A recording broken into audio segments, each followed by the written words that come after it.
ನಮ್ಗೆ ಇಲ್ಲಿ 950 ಎಕರೆ ಇದೆ ಅಂತ ನಮ್ಗೆ ಸ್ಟೇಟ್ಮೆಂಟ್ ಕೊಟ್ಟಿದ್ರು ಅವತ್ತಿನ ಕಾಲದಲ್ಲಿ ಸ್ವಾಮಿ.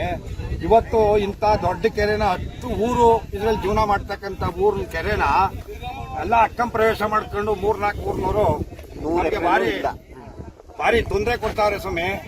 ಇದರ ದೃಷ್ಟಿಯಿಂದ ಮಾನ್ಯವಾದ ಸರ್ಕಾರಕ್ಕೆ ನಾವು ಕೇಳ್ಕೊತಾ ಇರೋದೇನು ಅಂದ್ರೆ ಎಲ್ಲಾ ರೈತರಿಗೂ ಅನ್ನ ಕೊಡ್ಬೇಕಾದ ಕೆರೆ ಇದು. ಈ ಕೆರೆನ ನಮ್ಗೆ ಬಿಡಿಸ್ಕೊಡ್ಬೇಕು, ಒತ್ತುವರಿಗಳನ್ನು ತೆರವು ಮಾಡ್ಕೊಡ್ಬೇಕು ಅಂತ ನಾನು ಕಳಕಳಿಯಿಂದ MLA ಸಾಹೇಬರು ಬಂದವ್ರೆ, ACDC ಅವ್ರು ಬಂದವ್ರೆ. ಇಂಥವ್ರ ಮುಂದ್ಗಡೆ ನಾವು ಕೈ ಮುಟ್ಕೊಂಡು ಒಳಗಡೆ ಮನಸ್ಸು ಗ್ರಾಮಸ್ಥರೆಲ್ಲ ಬಂದು ಕೇಳ್ಕೊತಾ ಇವಿ ಸ್ವಾಮಿ. ಅಷ್ಟೇ ನಮ್ಗೆ ನಮ್ಮ ಕೆರೆನ ತೆರವು ಮಾಡ್ಕೊಡ್ಬೇಕು. ಒತ್ತುವರಿ ಮಾಡಿರ್ತಕ್ಕಂಥ ಊರು ನಗರೂರು,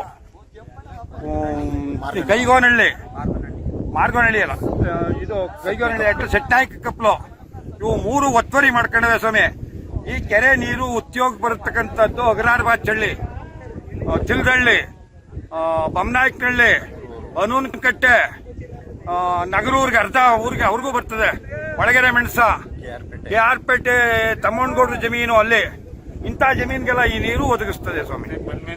ಈ ಕೆರೆ ತುಂಬಿದ್ರೆ ಅಗ್ರಾರಬಾಚಳ್ಳಿ ಕೆರೆ ತುಂಬಿರ್ತದೆ, ಎಲ್ಲ ಸಾಲ್ಗೆ ಹೊಸವಳಲ್ ಕೆರೆ ತುಂಬಿರ್ತದೆ. ಈ ಭಾಗದ ಎಲ್ಲ ಹಣೆವರೆಗೂ ನೀರಾವರಿ ಸ್ವಾಮಿ. ಇದು ಇಲ್ಲಿಂದನೇ ಹೋಗೋದು, ಚಿಂತಾಪುರದ ಹಣೆವರೆಗೂ ನೀರಾವರಿ.